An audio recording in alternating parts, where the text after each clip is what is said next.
The last time you read a book, did you fall asleep while you were reading? Or did you reread the same paragraph over and over and it made you take way longer to read than you're actually supposed to? What about speed reading? Are some people able to read way faster than others? We'll talk about these topics in our book review today from How to Read a Book by Mortimer Adler. Guys, this is a classic, so let's get into it.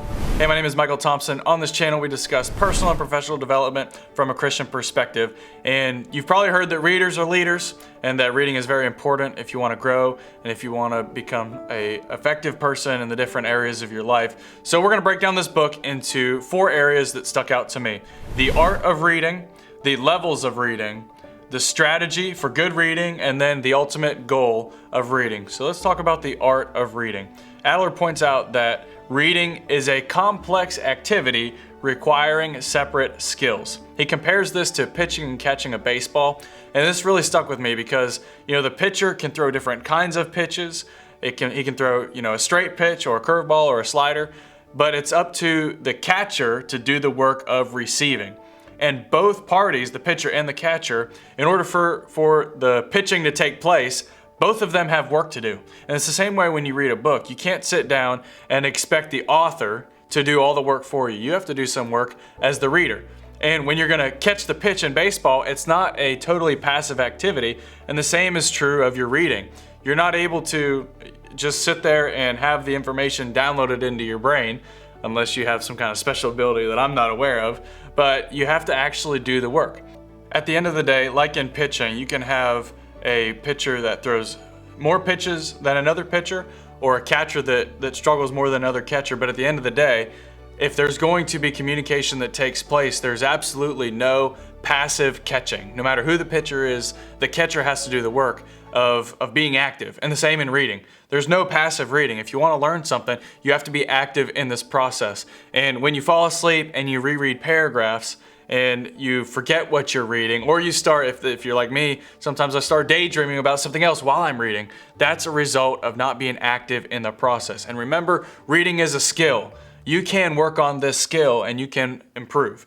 Adler also says that better readers demand more from the text that is before them. He says it's like pulling yourself up by your bootstraps, and that's not easy, but it's a mentally taxing activity, but it does produce rewards. And he says that reading, it can be done for entertainment or it can be done for understanding. My wife and I recently talked about reading fiction, and I know that reading fiction is helpful, but so far in my life, I have gained a lot from reading information books that teach me how to better myself. Well, does that mean that you can't read Anne of Green Gables and grow and develop? No, not at all. And sometimes that's an area where I have been incorrect. I've said there's no point to read things other than information because it doesn't make you better. Well, with my goal in mind, that is mostly true, but even recently I've been shown that there is a benefit to reading fiction to developing yourself. But I think that sometimes I just think of the stereotype of reading tons of fiction but not growing your own personal life. And so with me, I tend to think black and white, and that's an area sometimes that I need to grow in. But at the end of the day, there's reading for entertainment, there's reading for understanding. These are not the exact same thing. And to the extent that there is inequality removed in reading, there is mutual understanding. So if you're going to go into a book and you're going to learn something, logically, the author has to have something to teach you that you don't already know. So Adler also, he talks about how instruction is a special art, and he says it's kind of like being a doctor. At the end of the day, a doctor can prescribe the patient what to do, but if the patient is going to get better, it's on the patient. You can give the patient a diet and say you need to follow this, but the doctor's not able to follow the diet for the patient. And similar in farming, the farmer can do many things, but ultimately the seed itself has to grow. And at the end of the day, when it comes to reading, the author can do many things, but the reader has to do the work of understanding. And he has to pull himself up mentally. It's taxing, it's not easy, pull himself up by his bootstraps. But if you do that work, there's a great reward, and we'll get into the reward a little bit later. So Adler also says that learning should be primarily focused on reading. He says that teaching is great, but the teacher has to be present in order for learning to take place. And the great advantage of reading is that you can learn from people who aren't alive anymore, or an expert who can't be with you in person, but has given you all the tools that you need to do things the way they do things. And that's one of the great advantages of learning. So if you are able to learn like that, it's not going to be able to be through an in-person teaching every time. So learning has to take place not only through in-person teaching, but also through reading. And when you can learn how to grow your mind from reading, you can learn from people who are not even alive during your lifetime. And also, unfortunately, some of us need to learn the hard way. We need to mess something up and by personal experience learn. But if you're a reader, you can learn from other people's experiences without having to go through the same mistake in your own life. So it's a great advantage to understand the art of reading but if you're gonna understand the art of reading, you gotta remember that you need to be able to learn through more avenues than just teaching. You need to be a reader who demands from the text that's in front of you, and reading is a complex activity. It's not necessarily something that just happens easily. Now let's talk about the levels of reading. The first level of reading, Adler says, is elementary reading. This is where the reader is trying to understand what the sentence says. And then the second level is inspectional reading. This is where you do a form of skimming, and there's a time demand so that you have to get through the book. The third level is analytical reading, and this is good reading that can make heavy demands on the reader. And then the fourth level, the top level of reading, is called syntopical reading. And this is where the reader, he gets involved in comparative reading that places the highest demand on him, the reader. And the reader is also able to analyze a subject, and the special part of this level of reading is he's able to analyze the subject in a way that the authors are not able to. And this is where you get the PhD dissertation. You read all of the literature on one topic, and then your mind, we've talked about this before on this channel, your mind is designed to come up with new ideas. So once you understand what there is to understand in a narrow field, you're going to be able to have ideas. You're going to be able to read and understand more than the author. And so you start out with the lowest level of reading, which is understanding what a sentence says, and the highest level where you know more than the author. With these levels of reading in mind, let's talk about a strategy for good reading. You say, I fall asleep when I read, I tend to reread and daydream when I read. And I say, welcome to the club. That's something that I struggle with as well. And this book has really helped me in that area. Adler says this: if you're gonna have a strategy for good reading, then you need to do the opposite of what puts you to sleep.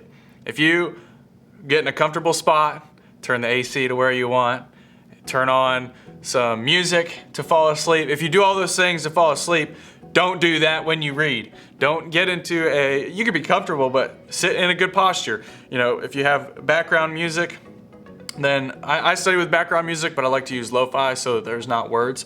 But you can have music, but just remember, if you're putting yourself in the mood for sleeping, then it's going to be hard to read, and it's going to be hard to pay attention. And another thing that you need to remember when you are putting this strategy into place, okay, whatever you do to sleep, don't do that whenever you're reading. You also have to have questions that you want to be asking of the text. So like Adler says, demanding and engaging reading is you're trying to pull something out of the text. So you need to go into the book with a few different questions in mind. Here are 4 of them. The first one is, what is the book about as a whole? You have to know what you're reading before you get into it. And this can be, in research, you want to focus on primary sources, but it can be very helpful before you read one of those primary sources to read a secondary source. Someone else talking about the topic that you're about to read that is in the book, okay? That's the first thing, is what is the book about as a whole? The second thing you need to know, question you want to ask of the text, is what is being said in detail and how. When you have this question in your mind, it's going to be easier for you to not fall asleep and daydream because you have a question. You're saying, what is this about and how is it being described? Here's the third question that you need to keep in your brain. Is the book true in whole or in part? And the fourth question is, what are you supposed to do about it? If you can write these 4 questions down and keep them in an index card so that while you're reading through a book, you can continuously come back to these questions, that's going to help you a lot. And I was listening to a video today about reading in preparation for this video, and the guy said that he summarizes what he reads every time he comes to the end of a chapter. But the reason he's summarizing is not for the future, it's for him in that moment because he is synthesizing everything that he just read. This is very helpful. If you know that when you're finished with your reading session, you're gonna have to write down what you read and summarize it and explain it in your own words. That's another great way to learn material. You're gonna be so much more engaged when you are reading whatever you're reading. With all these tips in mind, what is the ultimate goal of reading? Well, we'll get to that in just a second, but Adler says that it's important to read difficult material. He says that if you're always reading things that are easy for you to read, like a magazine article or some kind of a story that's just easy for you to read, then you're not going to improve your skill as reading. And this is the same as in fitness, right? If you lift the same weights every single time, you're not going to grow your muscles because you're always doing a workout that's within your capacity and it's not stretching you. The same is true of reading. It's important, if you're going to grow as a reader, to read more challenging types of material. If you're always doing something that's easy, you're not going to grow, you're not going to develop. It's important to push yourself so that you can grow. And he says this, that if you read those books, they're going to make demands of you, like we said earlier. Read with those 4 questions in mind, and don't be passively reading, be actively reading. And remember, we talked about earlier, there's really no such thing as truly passive reading. Adler also says that good books, should you choose to put the work in and try to understand them, good books present 2 rewards. The first, as we just mentioned, is improving your skill. And the second major reward that comes with reading is that it'll teach you about yourself and about the world. And the highest form of literature, I believe, is the book that God wrote, and that's the Bible. And I've noticed so many times as I go to that book that it teaches me things I didn't know before.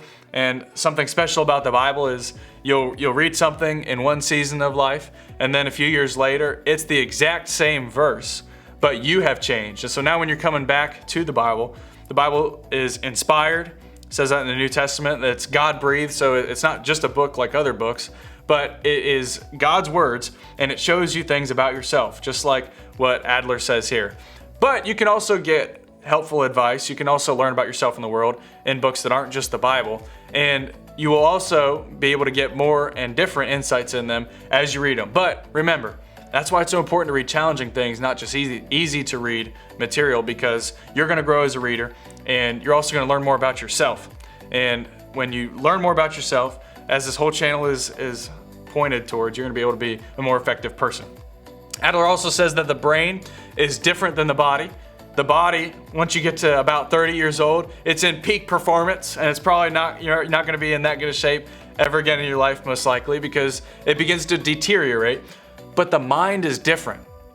The mind never starts to atrophy unless you stop working it. Even your muscles are going to go. They can get stronger and stronger and stronger, but eventually they're going to go. The mind, it doesn't do that. You're able to grow your mind all the way up until the point where you're not able to use your mind anymore and you pass away. And I think obviously you can get dementia and things like that where your mind would atrophy, but it's not like the body where at 30 years old it goes down. Your mind is able to continue to grow. And so the ultimate goal of reading is this. Good reading, it serves to keep our minds alive and growing. And I've heard people say before, the moment that you stop growing, you start dying. And this is something that reading is so important because it helps exercise your mind, especially if you read difficult things. It helps exercise your mind and keep you alive and vibrant. And the more new ideas that you're able to consistently put into your mind, the more you're going to be able to see your life change and grow and develop. And also, I've been comforted knowing that hard reading is beneficial because in my New Testament program that I'm doing right now, I'm reading some things that are really hard for me to understand. But I am noticing that as I interact with the words, Adler says that the most important word for you to know is the one you don't understand. So as I'm reading about linguistic analysis in the Greek New Testament, even though I may not understand when I read the article the first time, as I go and as my mind grows and I learn the definitions, I'm able to interact with the material. And if this linguistic analysis book was the pitcher and I'm the catcher, at first I'm having a hard time catching the fastball and the slider, but over time I'm starting to get my bearings, I'm starting to understand just a little bit more, and my mind is growing. And if there's anything I could encourage you with, it's make sure that you're reading, make sure that you're growing your mind, and read things that are harder. A lot of people will talk about speed reading, and speed reading, though some people have said recently there really is no such thing, when you know material, you can go through a book quicker because you already know it. So in a way that isn't necessarily challenging you, if you've read 10 books on productivity, you grab another book, you could know most of what's in that book, and that could lead to you speed reading. But at the end of the day, if the purpose is to grow your mind, don't worry about how fast you're reading. Some of the best readers and the greatest minds ever have said that they are slow readers. And I would not consider myself a fast reader, even though I've learned some of the skimming techniques. But even at the end of the day, when I'm skimming, my brain isn't doing all the work on that book. So be comforted. When you sit down and when you read, you put the work in, then your mind is growing and you're going to be able to develop in your life. And don't worry about how fast that you read. Now, when you're engaged in material, that is something to worry about. If you're rereading paragraphs and you're daydreaming, then you're not actively reading. And so that's something that you have to work on. And you can, like we said in the video, don't do like what you would do when you fall asleep and have questions you're asking of the text. But don't worry about how fast you're reading. Focus on the material. And also, something else I've noticed, there are times when I've listened to podcast or audio books and I've listened to them in just a few hours because I'm able to put them on double speed. Well, I got through that content, but I notice that I do not get as much out of the book when I don't sit down and read it. And I think the difference is not that I didn't hear the content or read the content. The difference is how my mind went to work on what I was hearing or reading. So if it takes you 6 hours to read a book, that's okay. Learn how to build those habits into your life, continue to grow and push your mind, and you're gonna be noticing huge differences in your life. And life is just more fun. There's so much out there to learn, and don't get to where you think you know it all, because you don't. And as long as you can maintain that reality in your mind that you don't know it all and you're trying to learn to keep your mind active and growing, you're gonna be able to really help the people around you. So the ultimate goal of reading is keep your mind alive and use these 4 different factors that we talked about today: the art of reading, the levels of reading, the strategy for reading, and the ultimate goal, which is to keep your mind alive. Guys, I hope you enjoyed this video. This is a book review on Mortimer Adler's How to Read a Book. It's a good one. I will say that recently one of my friends told me that what I said about reading sounded different than what I used to say. He's like, you were telling me about skimming and how that can be very helpful, but now you're telling me that in this book it talks about reading difficult material and how that's really good. Well, the difference is your purpose. If you're doing research, then it requires you to skim a little bit in order to get down to the main idea. However, or if you're reading a book that you've already read 20 books on this topic, you can do the skimming kind of reading. But if you're going to really grow your mind and you're going to interact with very challenging material, you can't skim read that. And I've noticed some theology books that I have read for my schooling, they were really hard to read, but boy, I got a lot out of them. And I could have maybe skim read a book that was a little easier to read, like a productivity book, but that is not the case with some of the deep theology. So just be reminded, be comforted that when you go to work, put your mind to work on some harder material, you are gonna grow. Guys, I hope you enjoyed this video about Mortimer Adler's book, How to Read a Book. If you enjoyed it, go read the book. It's a great one. We'll see you guys in the next video.